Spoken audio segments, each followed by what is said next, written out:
Ramoji group సంస్థల అధినేత శ్రీ రామోజీరావు గారి అకాల మరణం నన్నెంతో బాధించింది. నాతో పాటు ప్రతి ఒక్క ఆంధ్రుడు, ప్రతి ఒక్క భారతీయుడు ఎంతో చింతించిన రోజు. అక్షరాన్ని ఆయుధంగా మార్చి నిరంతరం పోరాడి అరాచక పాలన అంతం చేసి ఆంధ్ర ప్రజలను కాపాడిన తృప్తితో ఆయన దెబ్బకేగారనే చెప్పక తప్పదు.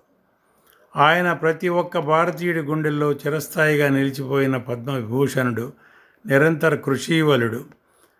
ఆయన ఆత్మకి శాంతి చేకూరాలని ఆ భగవంతుని కోరుకుంటూ వారి కుటుంబ సభ్యులకు, వారి సిబ్బందికి, ప్రతి ఒక్క కుటుంబ సభ్యులకు నా ప్రగాఢ సానుభూతి తెలియజేస్తూ సెలవు.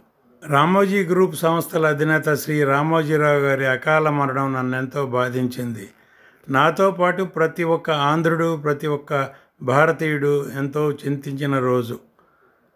అక్షరాన్ని ఆయుధంగా మార్చి నిరంతరం పోరాడి అరాచక పాలన అంతం చేసి ఆంధ్ర ప్రజలను కాపాడిన తృప్తితో ఆయన దెబ్బకేగారనే చెప్పక తప్పదు. ఆయన ప్రతి ఒక్క భారతీయుడి గుండెల్లో చిరస్థాయిగా నిలిచిపోయిన పద్మవిభూషణుడు, నిరంతర కృషీవలుడు.